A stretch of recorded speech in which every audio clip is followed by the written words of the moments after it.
All right, welcome to Halitics. I'm Hal Ginsberg. So glad to be talking today. It is Tuesday. It's an Arlen Tuesday. Arlen, how you doing today?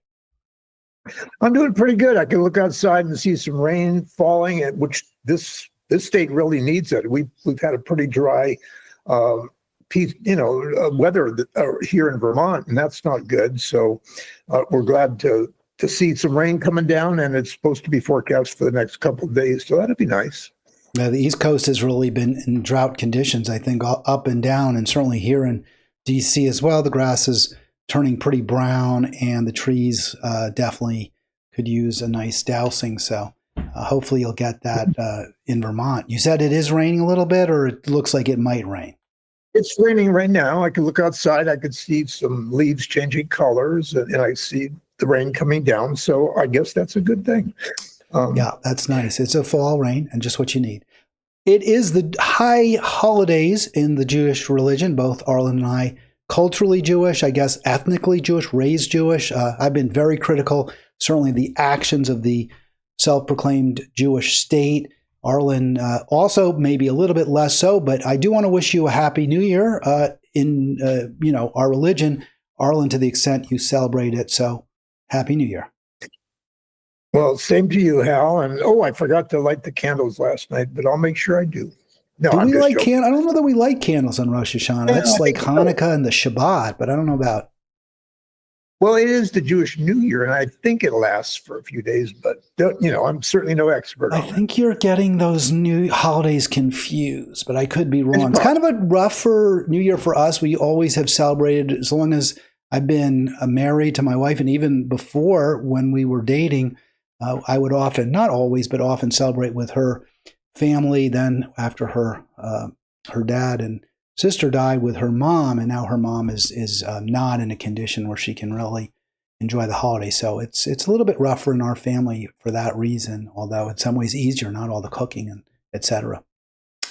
Yeah, well, Arlen, yes. So let's talk. We're going to talk about the meaning of Rosh Hashanah, the meaning really of being Jewish in today's time of genocide, not a genocide practiced against the Jews, which you can go back to the Bible. You don't have to just go back to the last millennium, the end of the middle of the last century, but to the Bible itself. The holiday Purim, for example, celebrates the defeat of a genocide, or Haman, for example. So we'll talk about whether I raise this question, Judaism itself, the religion itself is discredited intellectually, morally, by what I would call the Holocaust, the Israeli Holocaust in Gaza. But I just want to give the numbers real quick, Arlen. That's one of the things we do here. I don't even have the headline, unfortunately. Let me see if I can get that. I actually would like to get it. I think we have 38. I'll just show this. We don't need to go to the newspaper. I have another 38 killed. It's interesting. The Israeli occupation of Gaza in full blown right now has actually seemingly reduced the daily death count. I'm not quite sure why that is. Maybe just the presence of the soldiers, rather than having snipers and others acting extra outside the army's ambit, has led to somewhat fewer deaths. We have 38 dead in the past 24 hours, according to the Ministry of Health there.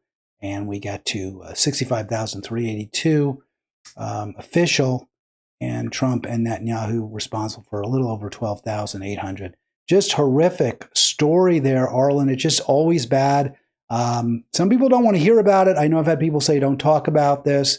I get that, but I just feel I have a moral duty to do so. I really do. I think I'm compelled morally to do this.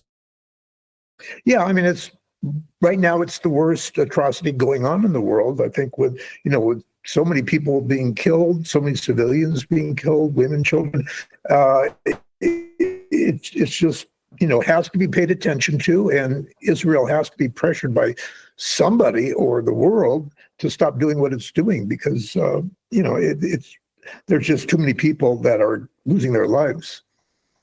Billy writes in Facebook, there were no electric lights back in the day. I think he's talking about when he was a kid. There was oil and there were candles, so you lit candles every night and you said a blessing every night. Interesting. I was not aware of that. Okay, Thank you for sharing. You talked about people doing something. You shared with me this story. I was very glad, Arlen. What will recognizing Palestine as a state actually achieve? Referencing, I guess, the UK, France, Spain, Ireland, many countries now recognizing Palestine as a people and as a nation. I don't know. What is the answer to this question? Well, I don't know that there's a clear answer, but it helps. You know, it may not bring peace right away, but it's going to help. More international, the international community will get more and more involved, and I think pressure will be put on to, make Palestine a separate state, and that's what needs to be done right now. Netanyahu does not want any part of that. He's been rejecting that type of peace, and although most of the rest of the world thinks that's really the only way we're going to get peace is to have a two-state solution.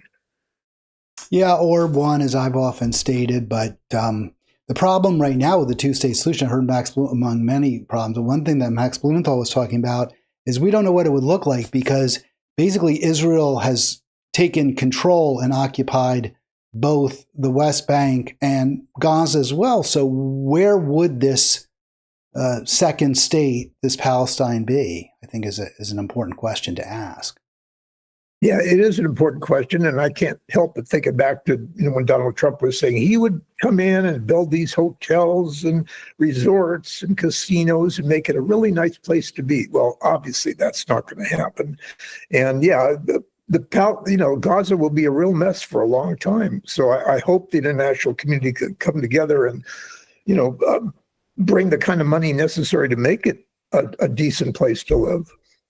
Arlen Grossman with us. It's an Arlen Tuesday. Don't forget, click like, click subscribe. There, click that square in the bottom right, blue and white square. Really helps us defeat the algorithm. And you started by answering the question, which was, what will recognizing Palestine as a state achieve? You said it helps. And that's my understanding as well. It may not be the biggest step. It's arguably, I would say, it is too little, too late. Max Blumenthal was talking about other actions that would be more meaningful. He even brought up the European soccer associations barring Israel from playing in Europe, which I think would have perhaps, at least it would impact people more because they love soccer so much, and Israel's not playing. That would be meaningful. But he also acknowledges that there would be some impact. Certainly in the UN, Palestine will be able to make its case a little bit more vociferously, may be able to influence other nations. And what I'm hoping for, actually, Arlen, is maybe there'll be pressure on Germany and the UK, which are the two main suppliers in the EU. Well, UK isn't even in EU, but the two main European suppliers of weapons to Israel are Germany and the UK, in that order. And the hope is that this will reduce and maybe ultimately end the UK support and possibly German support for Israel. Yeah, I think that's really, really important, because right now, most of the rest of the world does not like what Israel is doing. They don't approve of this genocide, which the UN just called it last week. They actually called it genocide. And really, we know very well what the biggest problem is: the United States. Donald Trump is not interested in making things different over there, and he's not interested in any two-state solution. He just seems to want to let Netanyahu do whatever he wants, and that's not a good. That's not a good policy. That's the worst possible thing, right? I mean, there's hard to think of any policy that could be worse than the Trump admin's policy. I don't know whether the periodic hand-wringing by Biden and the fretting by Harris that we need a ceasefire made any difference, but it couldn't be any worse than what this guy's doing, which is basically a full-blown green light to Netanyahu and Israel. Unfortunately, that's what he's thinking right now, and that's the policy he has. And there's a lot of countries in situations around the world now that Trump is not really doing so well, but he'll tell you he's the greatest foreign policy guy ever. But Ukraine, Russia, that's all going bad. Gaza is going bad. He's really doing nothing to really help peace in the world. A couple of comments real quick from Ari just to share, and then I'll really focus on Arlen, but I do want to just get these in. Because Ari basically I'm not going to read them, but his basic premises, and I think there's a lot to this. That's why I'm saying it, Arlen. Israel reminds me almost of Samson, the strong man pulling the temple down on himself. You almost feel like the actions that Israel is taking, as awful as they are, as destructive to its neighbors, as costly morally as they are to the United States. In the end, it almost feels like they're engaged in a suicide mission.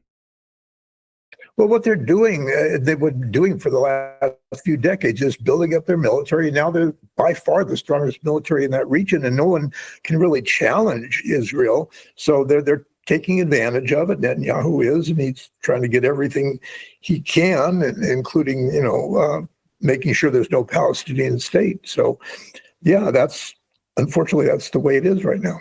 Well, if Israel does in the end kill itself, I would just wish it Godspeed at this point, because they're taking so many innocent lives with them. And I know that's an incredibly un-Jewish thing to say, but that's how I feel at this point watching their actions. I just only wish they would come to their senses, but it appears that they're incapable of that under Netanyahu, and maybe period. This is the question I really want to get to, and we're not going to stick with this. I promise, folks, we're going to talk about a lot of other things. By the way, you want to call us 240-242-5646.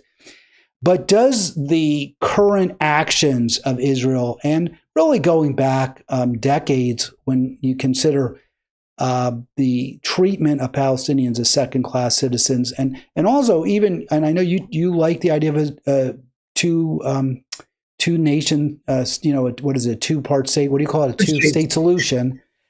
They've stopped that too, right? I mean, there's no interest by Israel to have a two-state solution. Does this discredit the idea of Judaism itself? And I put up here this American Jewish Committee definition of Judaism and what it means. And they say the land of Israel is central to the Jewish faith, mentioned throughout the Bible. God promises the land of Israel to Abraham. I think many, many rabbis subscribe to that wholeheartedly. Does that belief, if that belief system, if that tenet is central to Judaism, does that, in your mind, Arlen, morally or intellectually discredit the idea of Judaism itself? Not to me, it doesn't. I think it just a reflection of what's happening to the government in Israel. I mean, Israel normally has a pretty liberal, kind, helpful reputation. Over the years, they haven't been really aggressive and militaristic. They just defended themselves, basically. So, but I think the problem right now is not the religion or the people or anything else. It's the government, and it's certainly hurting the government, and it certainly doesn't help the Jewish faith either. And it's probably increasing anti-Semitism around the world, including this country. So it needs to stop. It's Netanyahu needs to rethink this.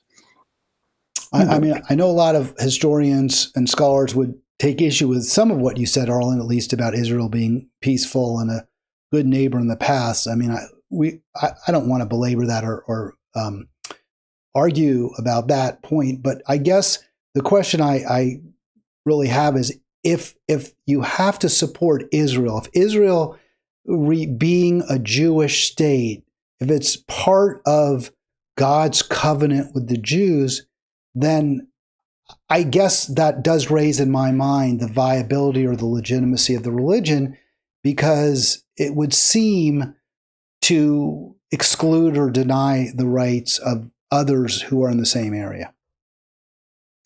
Well, to me, I think it's Israel that's hurt, and it looks bad. I don't think the Jewish religion has been around for thousands of years. It'll still be going on, and but I think what people are criticizing is what the government of Israel is doing, and it's totally unacceptable. And but right now, no one can figure out a way to stop the Israeli government from doing all that militaristic action. Trump was pointing out to Trump in the UK. I don't think he's still there. Maybe he's in the UN. He's in New York right now addressing the UN, as you mentioned. He was told, or he was asked about the fact that he is the only person in the world who could stop Netanyahu. And his immediate response was, "Did you see what happened on October 7th?" So he simply unwilling to engage on that topic in any way. Billy does have a solution. He says that the Nobel Prize Committee, Peace Committee Prize should award the honor to Trump and Netanyahu, or at least announce it, and then arrest them as soon as they land in Stockholm and send them to The Hague. I have no problem with that solution. That sounds like a good one. Yeah, that's good. Yeah, that's a good. All right, let's move on. Unless you had any other point, either about Judaism or the Trump and Israel, because I got some other stories that you promoted, including the one about recognizing Palestine as a state. Arlen, this is from I don't think he's your favorite, but he's one of your favorites. I guess he's number 2. Would you say are he and Christoph 1A and 1B, or is he Christoph's 1, he's 1A, or how does that work? Hartman versus Christoph. Oh, well, I like them both. They're both excellent writers, and I wouldn't try to differentiate one from the other. What about, and then I'm going to give you my opinion in a moment. I'm never shy. Okay. What if we throw Robert Reich in there as well? I think that Hartman and Reich are kind of generalists. They cover everything. I think Christoph picks one important issue, and then the next week he'll pick another issue and really, do a great job figuring out that particular issue. But he doesn't do everything like Hartman and Reich do. All right, I will list them in my order. Unlike you, I will not shilly-shally or mince words. So among this group, and this is not an endorsement of any of them, I would go 1, Christoph, 2, Reich, 3, Hartman. And my reasoning, first of all, I think Christoph is the most honest. I think he will criticize Democrats. From what I've observed, he's far more prepared to criticize Democrats than either Reich or Hartman. He also will address issues that don't necessarily redound to the benefit of Democrats. Hartman, to me, is the most partisan of the 3, although Reich is very partisan, but I have seen him a little bit more willing to take on the Democratic elite, such as his support for Mamdani is an example of that. I haven't seen, now I may have missed things, so I'm not being totally fair. I feel like with Hartman, he is basically, his pieces are, red-lined and red-penciled by the DNC before they're published. That's just my sense. I could be wrong. Yeah, you've never really liked Hartman. It's true. That's okay. You're entitled to that. But I've always liked him a lot because I think he's the most intelligent of any writer I've seen yet. He covers everything in the most basic ways. I have another article which we may get to, which he explains very clearly that we're no longer a middle class country anymore. That we've gone downhill since President Reagan's administration. So I think he puts everything in perspective. I think he's fair, but that's okay. I like him. You don't. Yeah, I think that's pretty much accurate the way you characterize that. America's comeback, nothing but a con job. All that said, I think there's a lot of value in this article, and not just value in terms of pointing up some of Hartman's shortcomings, but actual legitimate points that he makes. So why did this speak to you? Nothing but a con job. And he does go after Charlie Kirk as well in this piece, not just Trump. Yeah. I think what he's writing about is how we've gone downhill from when, from the times of FDR, when we started the movement toward a better working class, a better middle class.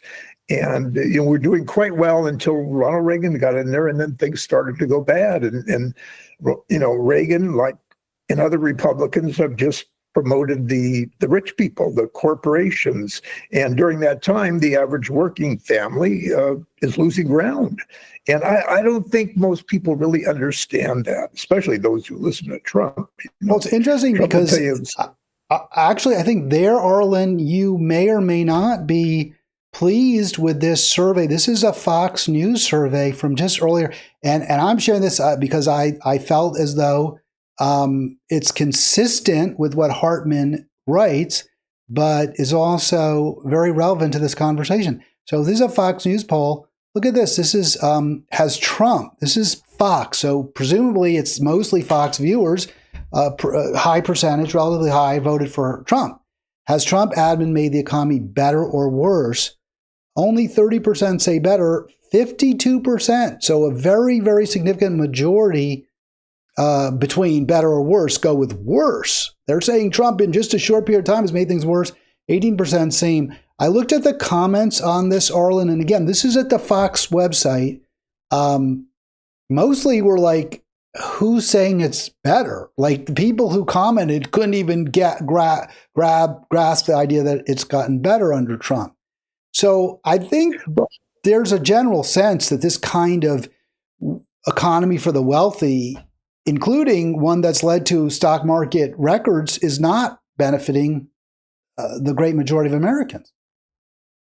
I agree with you, Hal, and I think part of the problem is, Trump promised all these wonderful things. The first day we're going to, inflation's going to go down, and the economy is going to go up, and all these wonderful things that he promised. And obviously, anybody that goes to a grocery store understands that it's not happening that way. That it's not working, and so I'm not surprised that people, are starting to question, the success of the Trump administration on this. Well, that poll really is sort of a short-term snapshot, just the past 6 months, how people are reacting to the current presidency, what he has or hasn't done, what Trump has or hasn't done. Hartman's piece, however, is like a survey. He goes back to 1981 and the Ronald Reagan Revolution and attributes the ever weaker economy, as far as I can tell, pretty much only to Reagan and his revolution. He says the revolution, so obviously stuff came after, but he puts pretty much 95% of the blame on Reagan, which is problematic for me, because I agree that Reagan deserves perhaps the most blame, but certainly not all of it.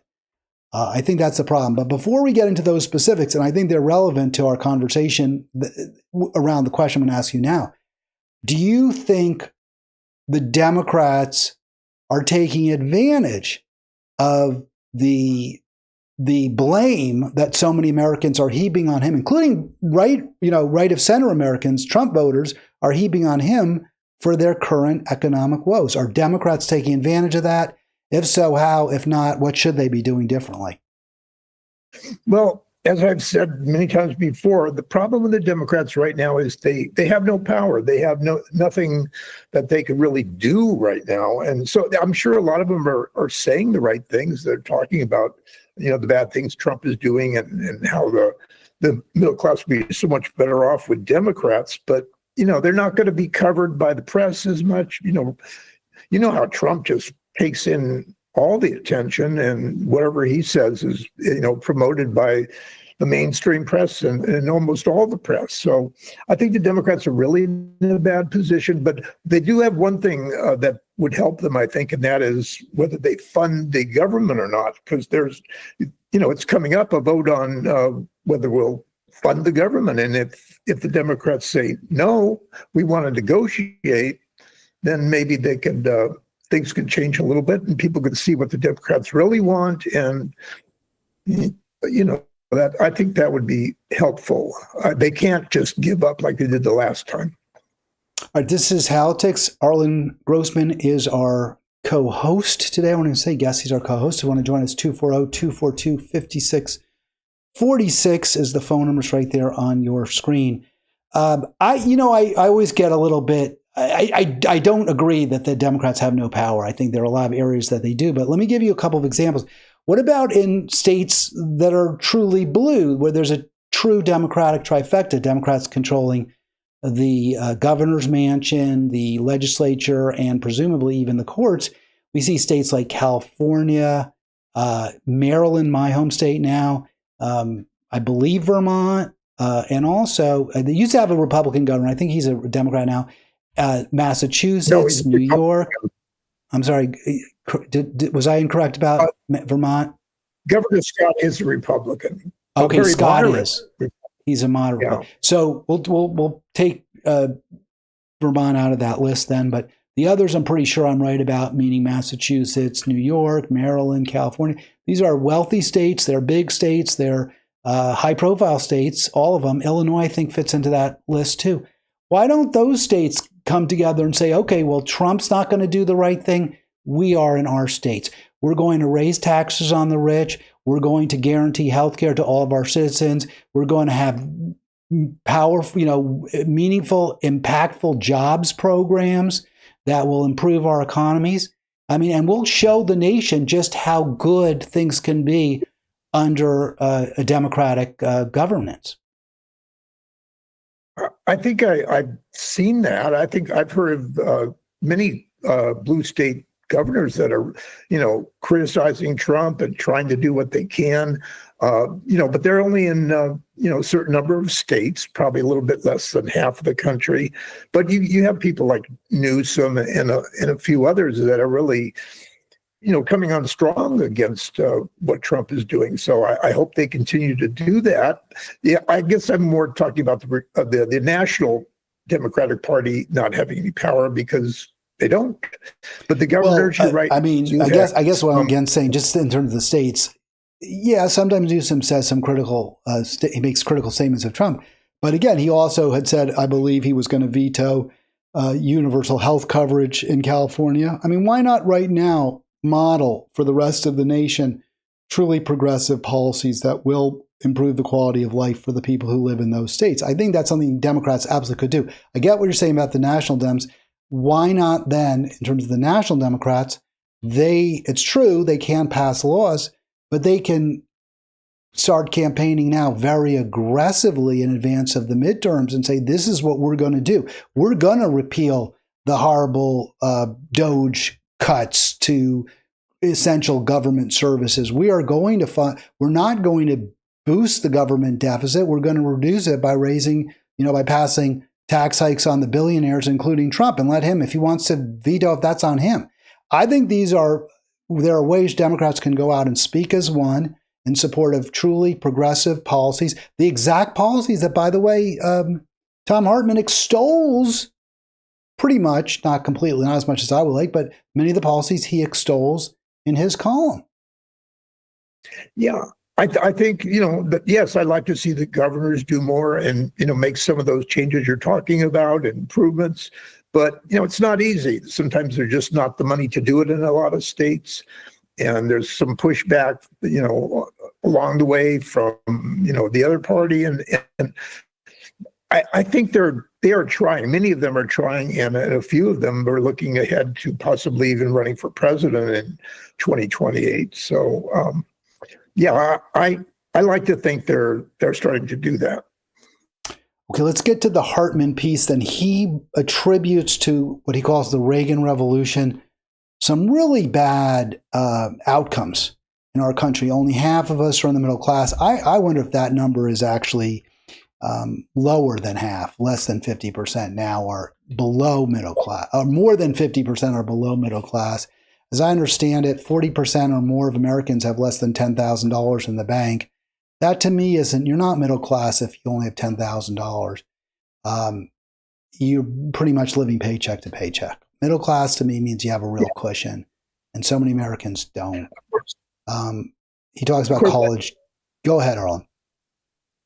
Well, I'm just saying that it depends on, what you consider middle class. I mean, the statistics can change and make more people above the line and, or some more below the line. But I think you're right, though. I think most people are really in bad shape. I've heard, many statistics that, if you have a high medical bill.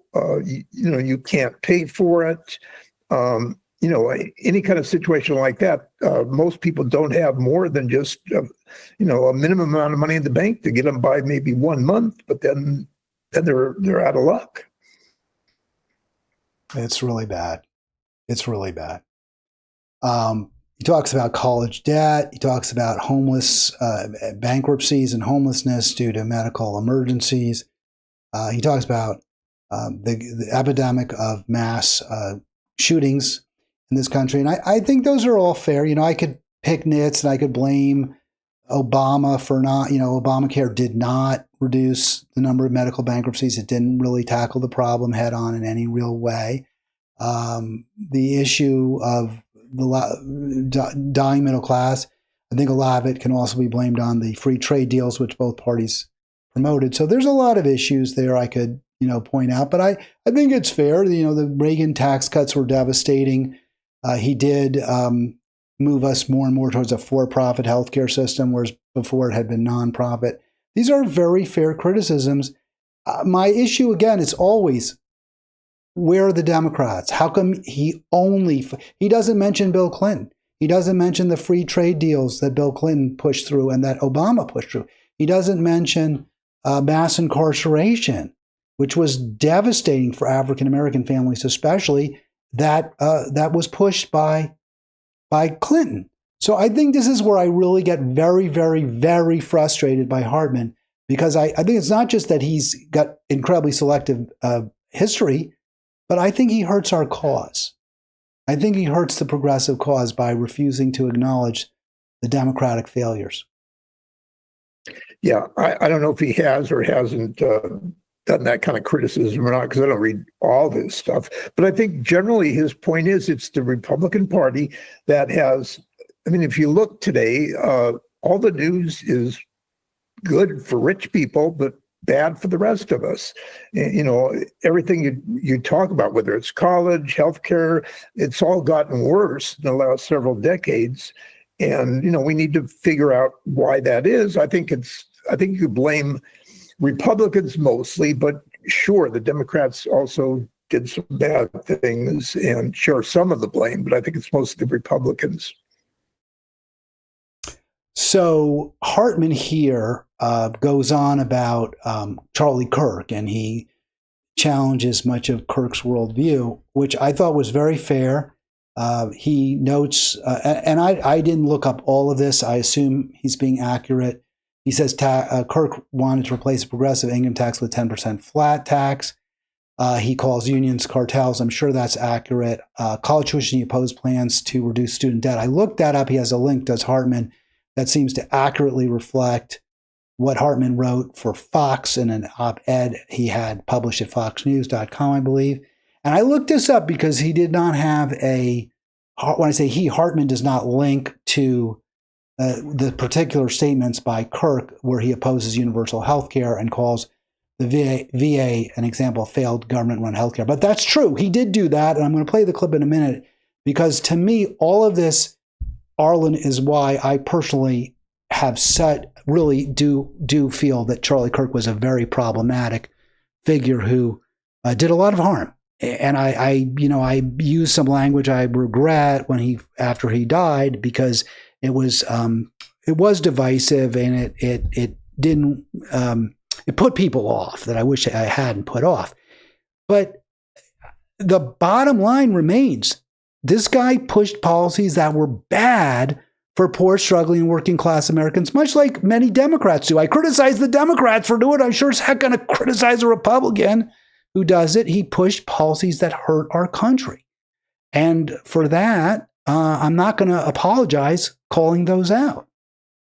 Well, I think it's unfair to say that Democrats are wanting the same things as Kirk and the MAGA Republicans want. I think the Democrats want a better system. But I think the problem with Kirk is that the Republicans tried to make him out, like I said, like a second coming of Christ. He was perfect and he didn't do anything wrong. And it's true that he was young, he was charismatic, and got a lot of people interested But yeah, his policies are very right wing, very MAGA style. Well, they're hurtful. They're harmful. I see where you said something that I don't agree with. I want to just make sure you said it because I don't agree with it. You said that Kirk wants what Democrats want, which is to make things better. I think you said that. And go ahead, please. What I was just saying is that the Democrats do not agree with Kirk about some of these issues. I mean, Kirk was very much a very right-wing Republican, and which of course the party kind of pushed aside and didn't emphasize at all, and made it seem like the guy was perfect when he wasn't. No, but I think the Democrats are not going to agree with the right-wing things that somebody like Kirk would say. I mean, I guess I would just take issue with the assumption that Charlie Kirk really had America's best interests at heart. He may have, but I think it's hard to promote the policies that he did and really rationally believe this will lead to a better America. I often ask people when they say, well, if you cut welfare benefits and you don't provide people with any kind of government assistance, then they either, sink or swim. And in the end, they're better off because they have to take responsibility for themselves.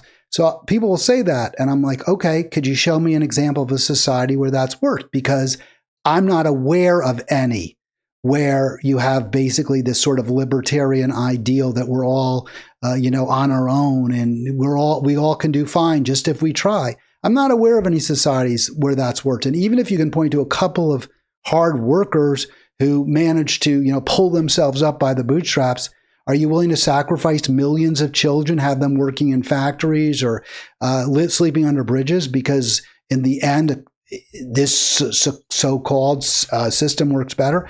So I have huge problems because I don't think there's evidence. I think all the evidence just proves the notion that flat taxes are helpful.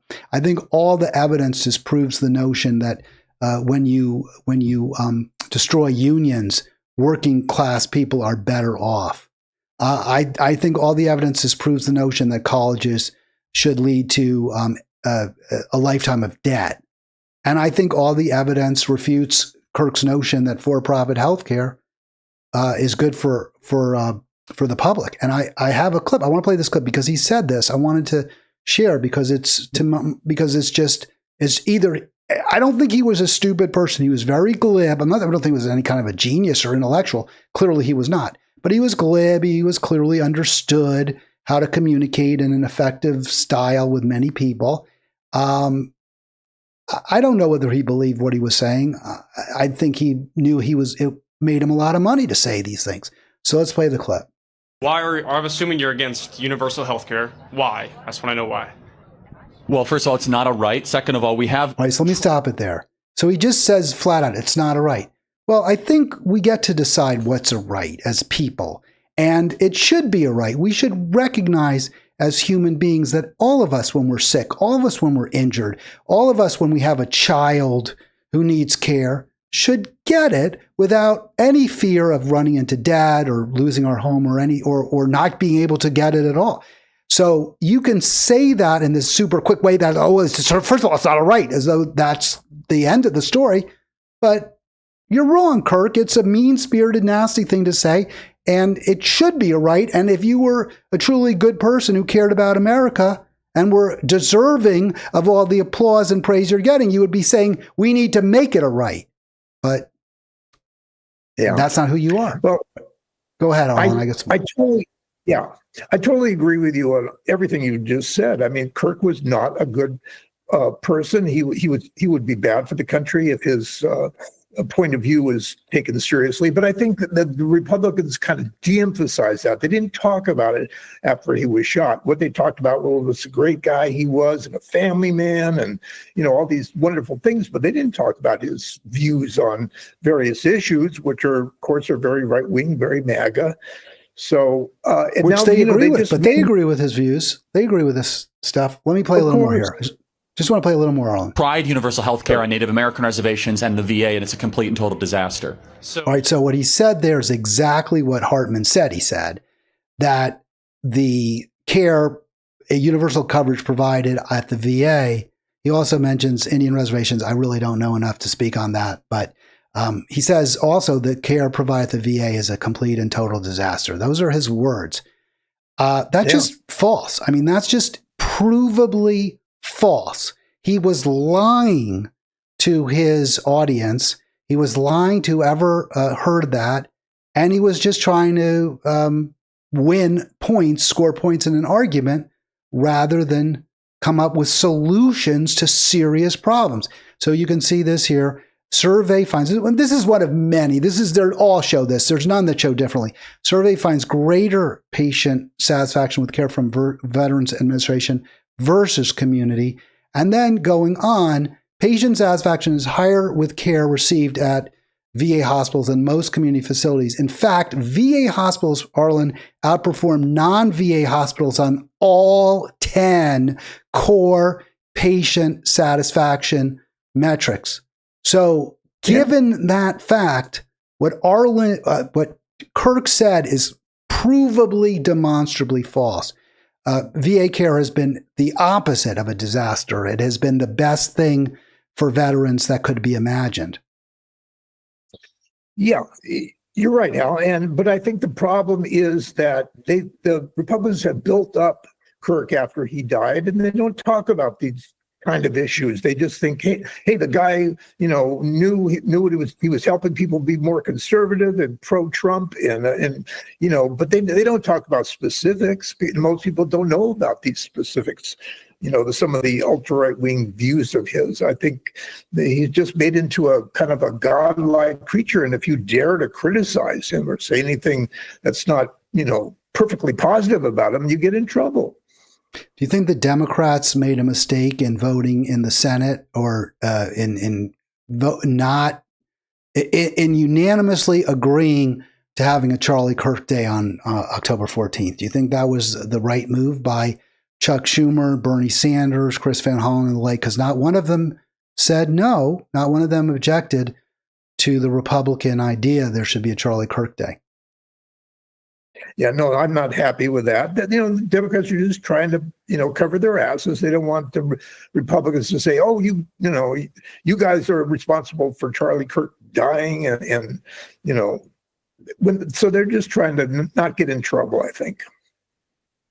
It makes it harder, though, doesn't it, to go to challenge Kirk, to challenge his beliefs, his claims, his statements, and those of so many other Republicans. He pretty much just echoed Republican talking points, although he spoke very quickly and loudly and shut people down if they disagreed with him, which is, I guess, what Republicans also do. But I think it makes it harder to say, no, Kirk brought us to a bad place if you don't question the idea of having a Charlie Kirk Day. So I have a big problem with that. Let me show you this, Arlen. Go ahead. I'm sorry. I mean, I'm just saying, you see what has happened to people who have said some things that are not totally positive about Kirk. That they get fired, they get pushed aside. People like Jimmy Kimmel and many others, have been really hurt badly by just because they didn't say wonderful things about him. Not that they said bad things. Well, Kimmel's back on the air, though. Kimmel got his job back, although not in every market. Partly, yeah, because he's losing a lot of his viewers because Sinclair and this other company who have a lot of stations are not going to play. It's true. So it's true. He's getting consequences. He said something that was I kind of parsed his language. I thought he was a little bit off base there, although he certainly shouldn't have been silenced in any way. Obviously MAGA tried. But Democrats have a base, right? I mean, you can't fire a Congress member. You can't fire a senator. Only their voters can fire them. I think Chris Van Hollen and Bernie Sanders could have gotten away with raising their hand and saying, in fact, it might have made them more popular, say, look, we have victims every day. Several Americans are shot to death and killed, in part because of Charlie Kirk, because Charlie Kirk fought tooth and nail against smart gun control laws. So no, he doesn't deserve a day. And no, we're not going to support it. I think they could have gone away with that. I think it would have helped the party if they did that. I don't think so. I think that just looks bad. And I think they would get hurt by that. better just to, let it slide away and go on to something different, because, the Democrats, can't really do much about the fact that the Republicans have made Kirk into some godlike creature who doesn't do anything bad. So, I don't think that it would really help any of them to, criticize having a day for Kirk, even though you and I don't like it, obviously. One more point on Hartman's piece, then we'll move on. So he attributes the mass shootings to the Reagan Revolution. I thought that was a little unfair, to be perfectly honest with you, Arlen. I want to show you a chart. I have no problem bashing Reagan. He's definitely on my short list of the worst presidents, along with W. Nixon. And I would also now put Trump on that list, and also, at least in the past 100 years or so since I've been alive. But I put Reagan right there. But if you look at this chart, murder rates peaked in around 1990, and they've been pretty much declining ever since. You saw a rise in the teens and around COVID, but they've been coming down again since. And we're back to where we were around the 50s, actually, or early 60s. So really, we have seen a real drop. Now I get mass shootings are not the same as murder, but Reagan, as I understand it, I even remember him doing an ad against allowing assault rifles to be sold. He was saying this is not a hunting weapon. This is not a sportsman's weapon. So I don't know quite where. Maybe you can explain that. I'll put a lot on Reagan's plate, but that I won't. But maybe I'm wrong. Well, I think gun control has been something that has changed over the years, and people can say we're against assault weapons like Reagan did and get away with it, but now no Republican can say that. So it's changed. I think it's just like Hartman, saying all the things about the middle class being so much being hurt so much in the last several decades. I think, a lot of it too is media. There's, stations like Fox News and all that will make it sound like, our murder rate is so high that, there's criminals everywhere, every corner. But, and then we can see the statistics that say otherwise, but they're not played up in the press. Right. I just think that was an area where Hartman was being a little bit, went a little too far. In terms of criticizing Reagan. That's one thing. I'll blame Reagan for a lot. Most things, but not the mass shootings. I don't know if he criticized Reagan about that. Well, he said the quote was... We're talking about Kirk. Let's see if I can find it. Well, he says, as a result of the Reagan Revolution... And then he adds, he has a parade of horribles, which I think are fair. He's very critical. Yeah. He says all sorts of bad things happen as a result of the Reagan Revolution. I would have also put, a ballooning government debt, huge deficits because of the tax cuts for the rich. But he says, as a result of the Reagan Revolution, I've got on the screen there, Arlen, with more guns than people, mass shootings are an almost daily occurrence. That's the one thing I would be... Maybe also, I'm not sure. Well, yeah, Reagan was not a democracy ally in any way, but I think that one, that's not sustainable. That's not a sustainable criticism, but I could be wrong, of course. That's just where I am right now on that. Yeah. But Reagan obviously didn't help anything as far as controlling guns. And what Hartman says is that 87% of Americans want reasonable control of guns, and Kirk was all in with the firearms industry. So Kirk was, and it was there's a little bit of poetic justice, because this was a guy who, again, he had a lot of power, he had a lot of influence. The story you're hearing, at least on social media, is that he was starting to turn against Israel. There's evidence to support that. That may be true.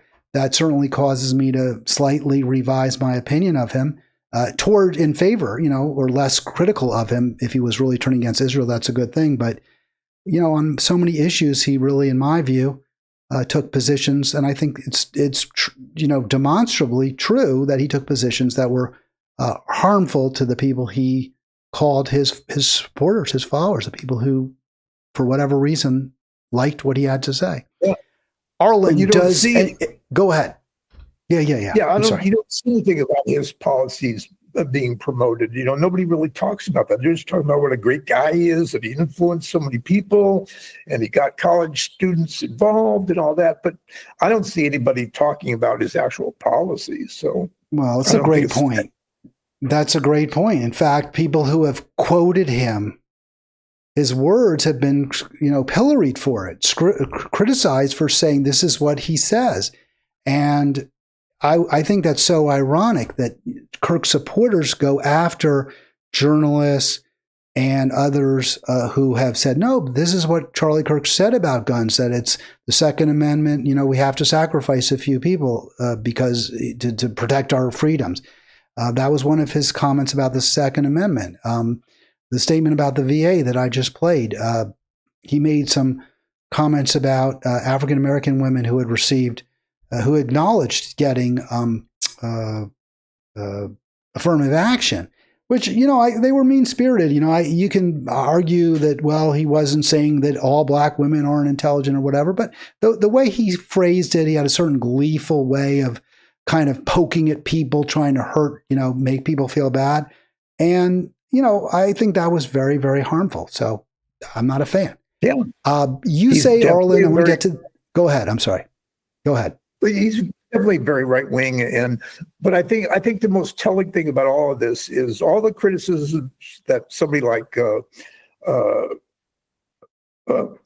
Hartman,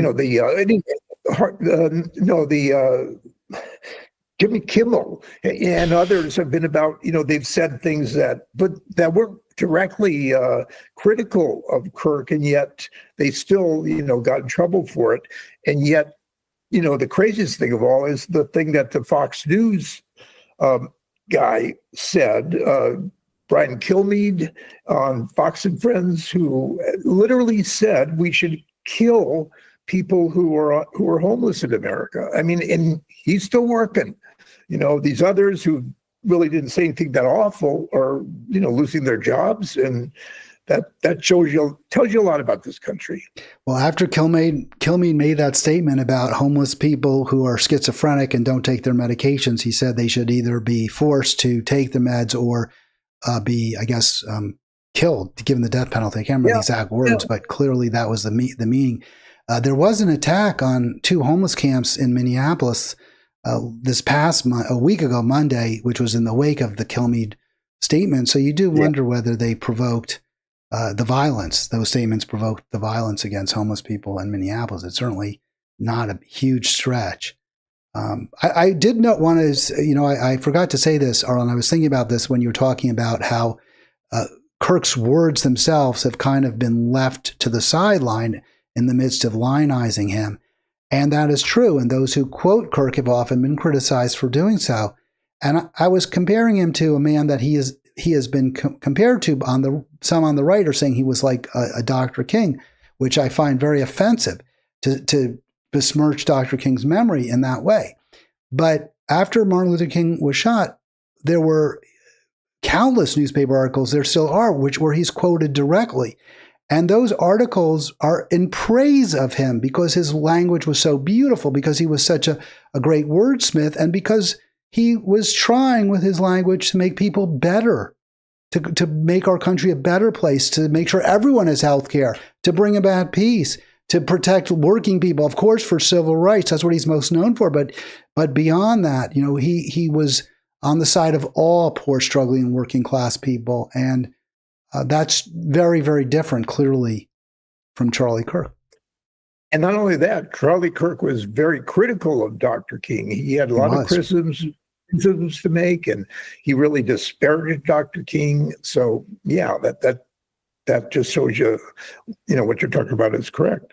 It's hard for people who don't have empathy, who don't have concern for others, to see someone who does. They can't, it doesn't register for them since they're in it for themselves.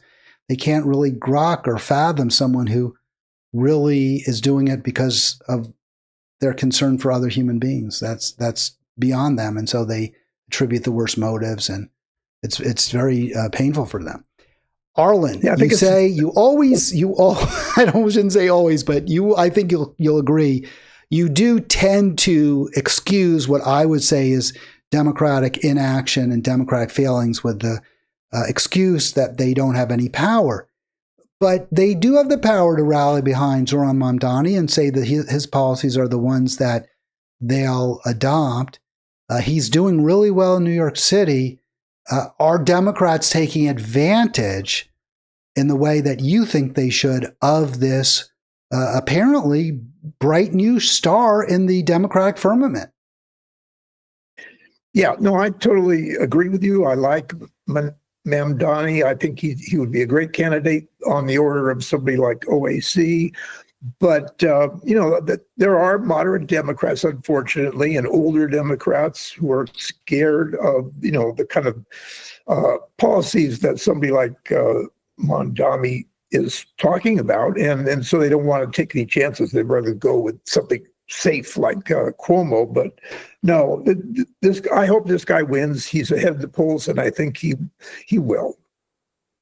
Do you think it's do you think the reluctance or the outright refusal of a Hakeem Jeffries and a Chuck Schumer, both of whom are New Yorkers, right? I mean, they're not just New York State residents. They both, I believe, live in New York City. Jeffries represents New York City district in Congress. Is there reluctance or refusal to endorse him just because they are legitimately concerned that some older Democrats may not like his policies, or is there something more sinister going on in your view? As there is in mine.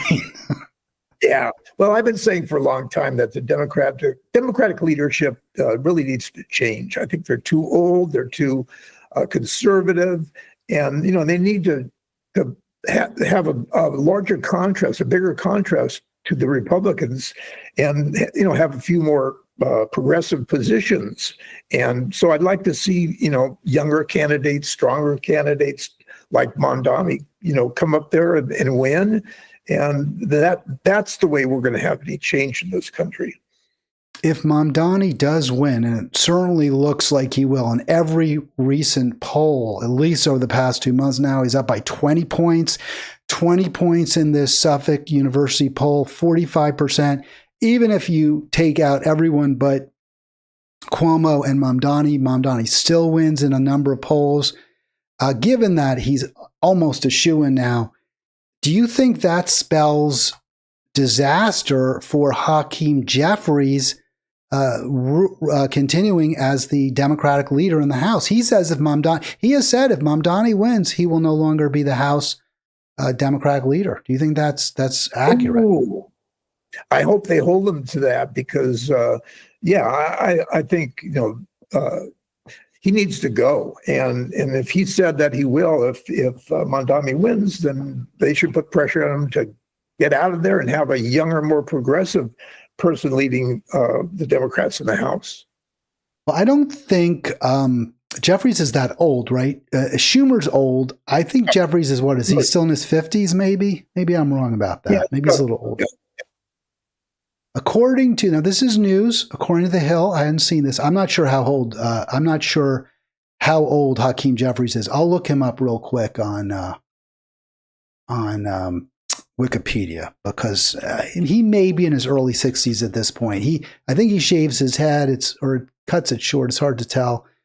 He's 55 years old, Arlen. He's a few years younger than I am, and even more younger than you.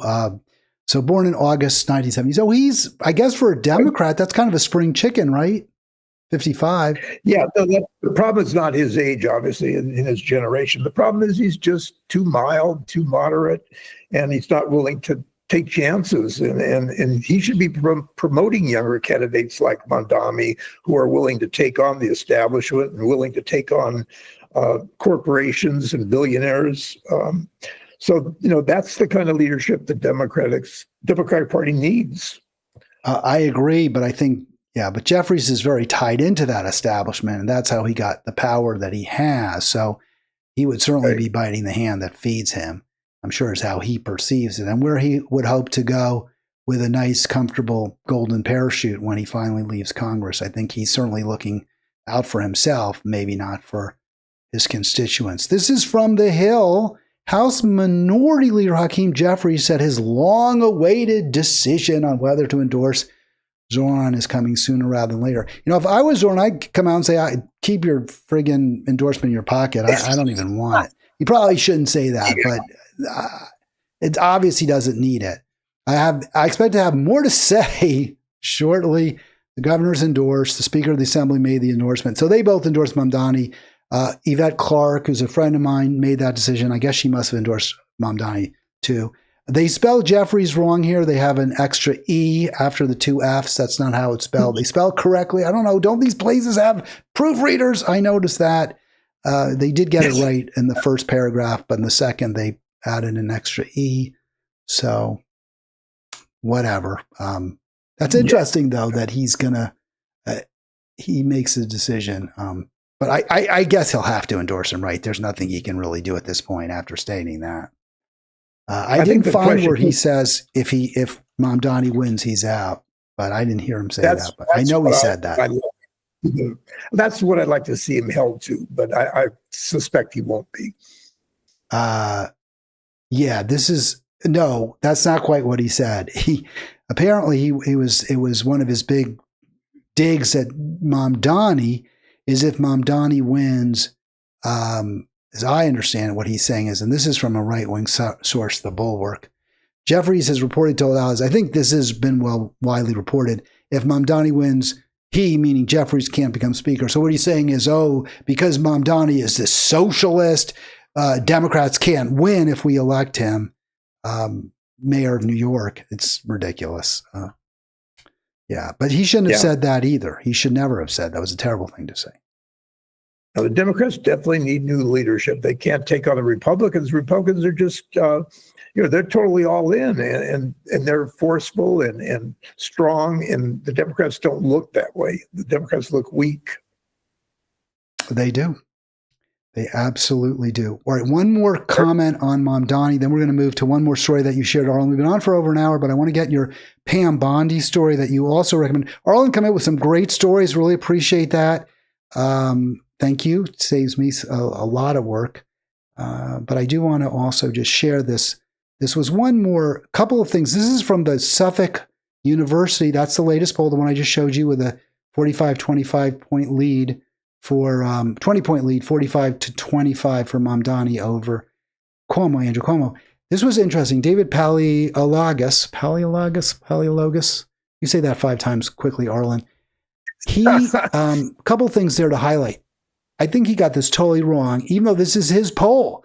Race only close among white voters, Mamdani 38, Cuomo 30. That is almost certainly false. Actually, Cuomo's strength has always been among black voters, and I think he just reversed that. It's the other way around. It's only close among black voters. And then this is interesting too, Arlen. Staten Island is a dead heat between Mamdani and Cuomo, with the Republican Sliwa at 26 points. If that's true, then that I think is a real problem for Jeffries, because Jeffries represents the Cuomo wing of the party, and he can't even win this very conservative borough of New York City. Well, of course, really the race is for the city of New York. It's not for among each of these different, areas. So I think that's the important thing. If he has a 20-point lead over Cuomo for the whole city, then he's going to win, and the Democrats are going to have to deal with somebody like him who has, a different point of view than somebody like Cuomo or other moderates. Yeah, I mean, Cuomo's out, but then Jeffries and Schumer, and frankly, then Hochul, the governor, who did endorse him, Kathy Hochul. All right, Arlen, your last story, and I'll give you your final word, of course, as always. But I was interested in this. I'm glad you chose it. I hadn't really been following it either. I haven't been great about keeping current on the news, but this is, I think, a scary story, and I think this is exactly what happened.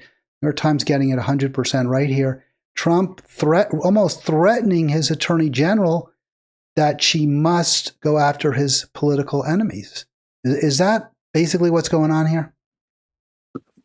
Yeah, even Pam Bondi and some of his, some of the other conservatives are saying, that guy's okay.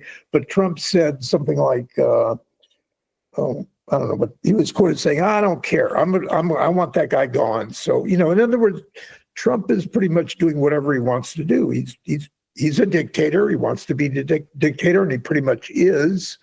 So he's going to get the judges he wants, and he's going to get rid of the judges he doesn't like. And if he controls the courts and the judiciary, then we're in trouble, and we are in trouble. Well, this story reports how Trump ordered the firing of a prosecutor who used his discretion not to prosecute New York Attorney General Letitia James and former FBI Director James Comey, presumably because he concluded that he didn't have a justiciable case. I believe that's the right word, justiciable. He didn't have a case against them. And that's your job as a prosecutor. If as a prosecutor you charge an individual with a crime and you don't believe you have a case, that's violating your ethical duties as a prosecutor, and you can actually be fined for that. You could lose your license to practice law for doing that. There could be even stronger. There could even be criminal penalties if you charge somebody with a crime with reckless indifference to whether they're guilty or knowing that you didn't believe at the time they could be convicted. So this prosecutor really had no choice ethically, I presume, but not to file charges. And Trump is saying to Bondi, I don't care, fire him, he's fired, and you better go bring cases even if they're frivolous or worse, if they're politically motivated. It's very scary. It is fascism, Arlen. It is scary, and it is. Yeah, I agree. And Trump is just getting anything he wants.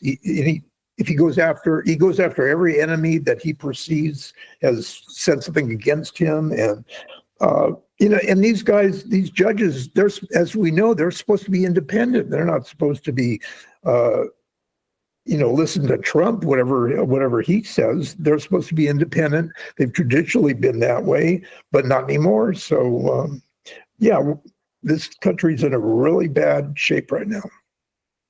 All right. Anything else? Did we cover the topics to your satisfaction? Even though I cut you off a couple of times, did you get your points in and feel they were heard? Or is there something that we missed? I think we got most of the important things. The fact is that this country is all bad news right now. Every day there's bad news. I haven't seen any good news in a long time, other than, some countries are recognizing Palestine now, but that's rare.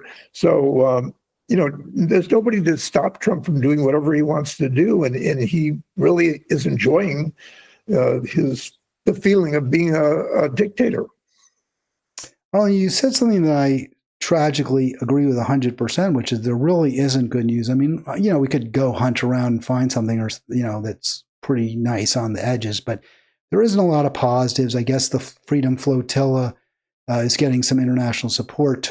That's a story I have not covered, but I was just noticing that's a bunch of pro-Palestine activists who are sailing to Gaza. It's getting a lot of international support. Israel is being told in no uncertain terms you can't intervene. We'll see what they do. That is sort of a nice feel-good story. There's some other positives as well. But I have been told, that sometimes the program is too depressing, that we focus too much on the negative stories, and that at least one thing to try to keep in mind is that the history of humanity is one of great tragedy, of great crimes against each other, that this is what we do, and somehow that you can look at these issues philosophically, I guess, rather than just as each one a separate tragedy. How do you respond to that position? If do you think there's something to that? Do you agree with that? Well, there's a lot of my friends who think like I do, and they're saying, they're very depressed just looking at any kind of news about politics, and understandably. So what they've chosen to do, I think, and what I try to do too, is go somewhere else. Look at some other, look at sports, look at music, get away from the politics and all that, right versus left, because none of that is good, so you got to find something that's happier, that's more fun for you. Otherwise, we're just going to go crazy. And there's a lot of people that are very depressed at what's, going on right now. Yeah, and I think that's very, very astute. I would also say, yes, we have seen, since there have been people have done terrible things to each other, and we've also done beautiful things to each other. I think what I find what I find even more depressing compared to historical crimes, whatever you want to call it, the Holocaust of the 20th century, is it seems as though there's even fewer places to hide, right? And 1,000 years ago, probably be pretty hard to leave your village, especially in the middle of a plague or something. But you could, if you could leave, you could move, you could go somewhere else, or what happens in your town, in your city, is pretty much isolated. But now in this incredibly interconnected world, what we do in one place seems to have very bad, can have terrible ramifications otherwise. And if we don't address these problems, we're really just, again, like I said, with Israel pulling the temple down, Samson pulling the temple down on himself, that's what I think humanity is doing to itself. And it's very sad to see. It's hard to, maintain a certain degree of optimism or, Sure. Be centered in such a time. Another thing I think that's really a cause of a lot of problems is the type of media we have now. They're trying, most of the media now is trying to push people into believing whatever they want them to believe, which generally happens to be, right-wing things and pro-Trump. And so people aren't really very informed or well-informed as they used to be. And, there's a lot of that happening. And I think that's a big problem.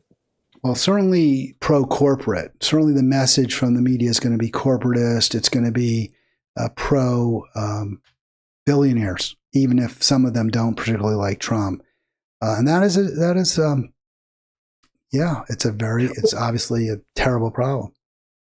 Well, look at what happened with Kirk. I mean, they didn't tell the truth about Kirk. They were able to bring up all the, wonderful things he did for people and help people be encouraged and all that, but they didn't talk about his policies. And so you have a very distorted view of reality. Arlen, thanks so much. Great to talk to you. And we'll do it again next week from today. Sounds good. Thanks. Happy New Year. And I'll be back tomorrow. By the way, my guest tomorrow, I told you I have a new guest tomorrow. Well, she's not new. She's been on before. And again, I couldn't remember her yesterday, and now I can't remember today, but I checked out. But we'll have her tomorrow. We're going to talk about, this is another exciting, fun topic, Arlen, the climate Holocaust is going to be on tap for tomorrow, the ecocide. All right, I'll be back. Enjoy your afternoon. Thanks for being part of Halitics.